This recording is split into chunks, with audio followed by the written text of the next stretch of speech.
Halo, salam satu data. Hari ini saya akan membahas informasi terkait kesimpang siuran seleksi P3K tahap 3. Jadi ini adalah informasi yang disampaikan oleh Prof. Nunu dari Dijen GTK. Di sini disebutkan bahwa halo sahabat semua, salam semangat pagi. Sekedar info, seleksi tahap ketiga masih didiskusikan di Panselnas, Panitia Seleksi Nasional. Belum ada info yang bisa saya bagikan untuk ujian P3K Jabatan Fungsional Guru tahap ketiga. Nah, yang ini hoax ini. Tetap semangat, jangan menyerah.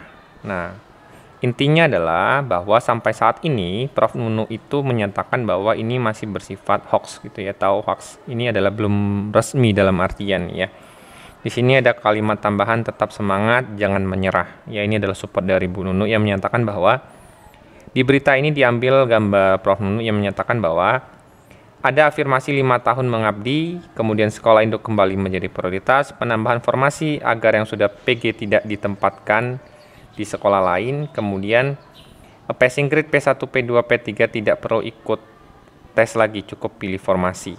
Nah, jadi ini ada informasi yang sebenarnya dibantah dalam artian mungkin ini karena belum rilis resmi.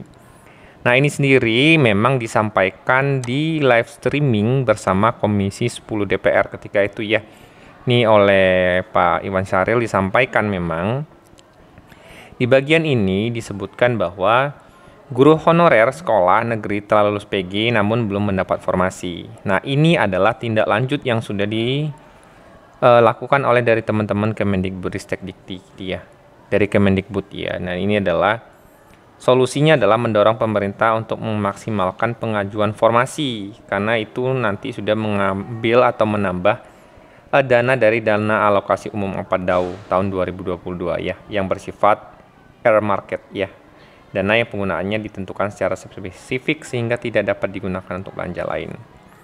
Bersama-sama dengan Kemendagri dan Kemenkeu, Panselnas, Kemenpan RB, Kemendikbudristek dan BKN melakukan sosialisasi kepada semua Pemda untuk mendorong pengajuan formasi secara maksimal.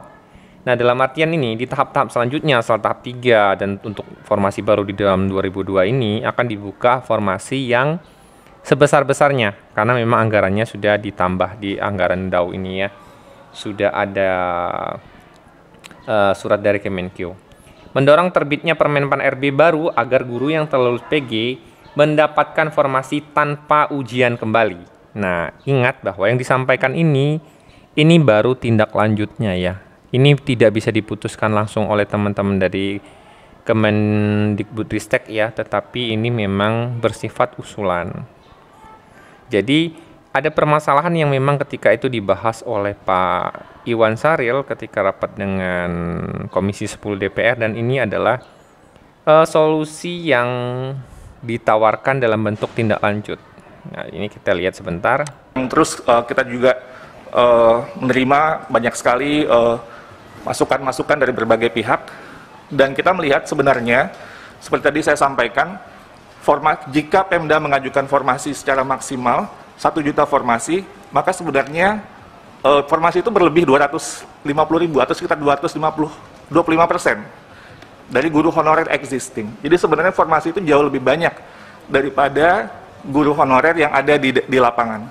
Jadi sehingga kita akan terus mendorong, memperjuangkan bersama-sama bagaimana Pemda bisa memaksimalkan pengajuan formasi tahun ini. Nah, yang waktu itu saya juga sama Kang Dede waktu di podcastnya juga menyampaikan tentang ini. Di tahun 2021 itu sebenarnya sudah ada surat dari Kementerian Keuangan untuk menjelaskan alokasi dana per Pemda. Yang surat ini disampaikan ke seluruh kepala daerah, gubernur, bupati dan wali kota. Dan untuk tahun 2022 ini sudah disampaikan dari tahun 2021. Jadi suratnya tanggal 13 Desember tahun 2021 dari Dirjen Perimbangan Keuangan untuk menyampaikan bahwa perhitungan anggaran P3K dalam dana alokasi umum itu sudah dilakukan dan bersifat earmark. Ini saya tebalkan sejak tahun 2000, surat yang pertama sudah disampaikan oleh Kementerian Keuangan bahwa kalau dalam sistem penganggaran yang namanya earmark itu adalah dana yang penggunaannya ditentukan secara spesifik, sehingga tidak dapat digunakan untuk belanja lain. Nah, berdasarkan informasi itu, akhirnya mungkin teman-teman berpikir ini adalah sesuatu yang dalam artian sudah final gitu ya. Tapi sekali lagi saya informasikan bahwa ini adalah bentuk tindak lanjut yang akan diteruskan dan disampaikan kepada tim Panselnas atau Panitia Seleksi Nasional. Di sini dalam artian dari teman-teman Kementerian Pan-RB, Kemendikbudristek, dan dari BKN sendiri ya. Nah, regulasinya akan dibahas di Panselnas.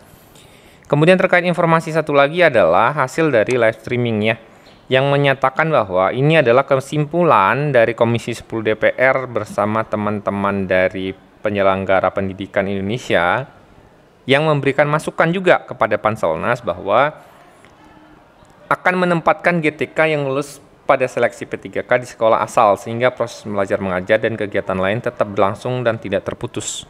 Dalam artian ini adalah mengakomodir teman-teman yang dari negeri ketika dia tidak diterima di sekolah induknya, dia tergeser dari teman-teman swasta. Sehingga dari teman-teman swasta juga akhirnya yayasan kekurangan guru sehingga terjadi pergeseran yang besar-besaran. Akhirnya menimbulkan masalah baru di dalam seleksi P3K.